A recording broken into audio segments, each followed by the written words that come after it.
these are my current top 9 Vocaloid producers. It was hard making this list, and there are so many great Vocaloid producers that didn't make it, like Mitchie M or Harumaki Gohan, but this was just how I felt today, basically. But whatever, they're all good. I'd like to talk about each one individually and why I included them. The first person I'd like to talk about is, well, I don't know how to say his name. It's AQU3RA. But anyway, his music is really good. He's a pretty new producer. He debuted in 2018 and has gotten very popular recently. You can definitely hear the influence of electronic pop music on him. On the music production side, he uses stuff like Serum, but I guess everyone does now. His music really has this sort of like freshness, like he really is bringing something like new to the Vocaloid scene. And it's hard to describe, but it's nice. I think his most popular song is probably Lonely Universe, and it's really good. It's one of my favorite songs. He doesn't have that much music out yet, actually. I have hopes for the future of his career. The second one is Yuyoyuppe, and I'll just, I'm pronouncing everything wrong because I can't speak Japanese. But this person is one of the most underrated people on the scene right now. He produces music for baby metal and stuff like that. He does a lot of really good work that he doesn't really get recognition for. He wrote Leia, a pretty well-known Vocaloid song, and he mostly does metal stuff. And he started out in a doujin circle called Draw the Emotional. I should really check out more of his stuff that he's done production on, that's not necessarily Vocaloid. He's been around for a long time and is well known by Vocaloid veterans, but he definitely doesn't get enough recognition in my opinion. So listen to Yuyoyuppe. Next is Mimi, and I'm just really glad that Mimi exists, because Mimi does sort of Vocaloid rock music, kind of, except piano focused. A lot of times piano is just only used for slow songs and stuff like that. I like seeing piano brought to the forefront in in faster songs. Mimi's songs are all kind of they have this sort of melancholy to them, which is I think a pretty anime or Japanese aesthetic. It's really nice. Listen to Mimi. Next up is Shannon, who is actually part of Harumaki Gohan's studio. But anyway, Shannon makes good music and also really good music videos, which are all hand-drawn and animated. I got introduced to Shannon through a song called Fish Archaeology, which was probably my favorite Vocaloid song of 2020.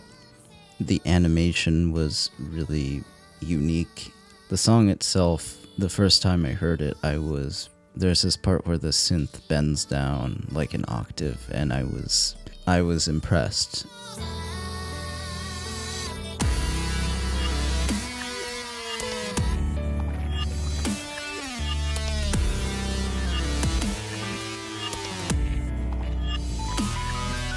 The song has a sort of motion that drew me in, and it also has odd meters, and it's the harmony is standard, but there's some strange passing tones, so on a musical level it's also interesting, and it was just one of the most unique things that I've heard in Vocaloid, and it's really good. The rest of Shannon's music is not quite as good, but you can't be the best of the year all the time if you've only been around for 3 years. So Shannon's career is ahead of them. I want to see where it goes. Next is Iyowa, who is just one of the most musically intriguing people on the scene today. Their music sounds kind of like Hakushi Hasegawa, except Vocaloid.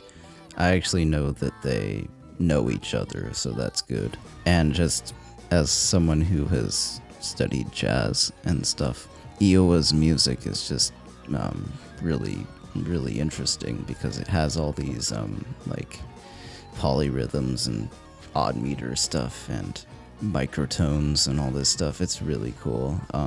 I want to transcribe some of it. And also, it just is probably the most unique thing happening in Vocaloid right now. It's epic, and you should go listen to Iyowa. Next is Orangestar, and I've mostly appreciated the people on this list for their unique aesthetic, or I wouldn't say Iyowa's music like connects to me extremely emotionally. I'm usually just blown away by like how cool it is. But then there's Orangestar, who is just, his music is just like pop songs with 4 chords. And like I complain about like every pop song having the same 4 chords, but also I love Orangestar, so whatever. Like honestly, songs like Alice in Freezer or whatever, the production on that is like bad. The bass just sounds like horrible and electronic, but I still love the song. I'm not saying all his songs have bad production. A lot of his songs actually have really good production, even if they're like just like simple J-rock songs. Like Daydream Skytrain is, I love that song a lot. Daybreak Frontline is great. Night Sky Patrol of Tomorrow is good. I think my favorite of all time is Daydream Skytrain. But he just makes really good pop music, and they just sort of have this like weeb aesthetic. It has the same like transcendent feeling that I've only found in like anime. It's really good music, and I put him higher up on the list than other producers who are like, I guess, more musically interesting, but his music is just so good and has so much good emotional content that I couldn't put him below these other people in good faith. The next person is sort of similar in my opinion, but like even more. KZ is like ridiculous. Every time I listen to his music, I'm just like blown away by how good it is. And like I'm in the car listening to like Tell Your World or something like that, and it's just like, how is this so good? It has like 4 chords and it's just like some electronic pop song, but it's so good. The melody is, he consistently writes like amazing, memorable melodies that are totally diatonic, and like there's only so many notes. How can you keep picking patterns of notes that are just totally memorable each time? And like the way he tunes Miku, like if you've used Vocaloid, you'll know that it's not particularly hard to tune like that. But he's one of the first ones who did that. He kind of pioneered that auto-tuned Miku sound. It's just, KZ is just ridiculous in my opinion. His Vocaloid music just like goes beyond like almost anything. I wish I could write music as simple and concise, but also as like powerful as his. His music is kind of happy and stuff like that, and I really appreciate that there's happy music in Vocaloid, which is mostly extremely depressing as a genre. And like his music is just uplifting and it just makes me like wildly jubilant. It's so good. Like I think everyone's heard KZ, but if you haven't, definitely listen to him. Okay, so on the subject of depressing music, the last 2 are that. Neru is next, and Neru is just like another person who, like, I think my top 3 sort of just transcend the genre of Vocaloid, because like, I'm talking specifically about Vocaloid producers, but I think these top 3 would just be some of my favorite musicians in general, not even just Vocaloid. Because you can't deny that Neru is just an amazing composer, just from like a sort of like pop and rock sort of perspective. His melodies are memorable and simple. He's one of the people who uses like the key changes, sort of a J-pop trope, where you go into the chorus and then you suddenly change the key in the chorus. I don't actually know where that came from, but I know Neru does it a lot, and it's kind of like idiosyncratic of his music.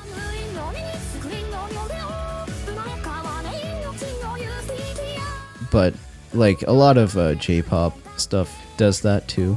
So in terms of his influence, he is definitely one of the most influential producers out there. I think he's the only person followed by Mafu Mafu on Nico. So that's something.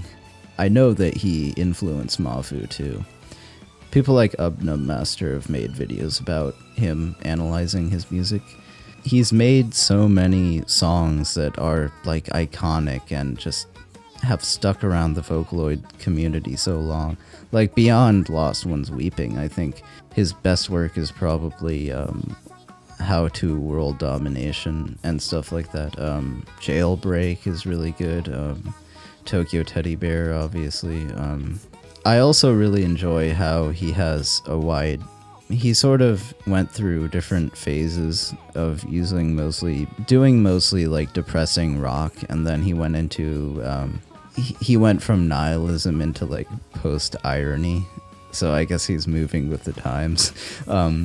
I do like his later music, but it just doesn't have like the emotional impact of like abstract nonsense era music from him. It's just everyone knows that Neru is like a Vocaloid god, and they're right. Like, he even calls himself, like, a songwriting ninja, and he is. So, like, I think if one person could, like, encapsulate the spirit of Vocaloid, it could be Neru.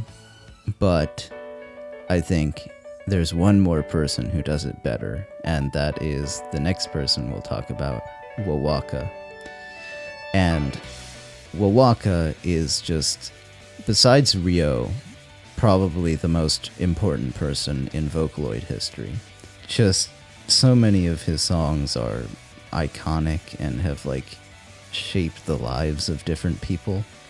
And once again, there have been analysis videos done on Wowaka that you could go watch, but just like whenever I listen to his music, I think there's like a feeling that I get which is unparalleled in almost anything else.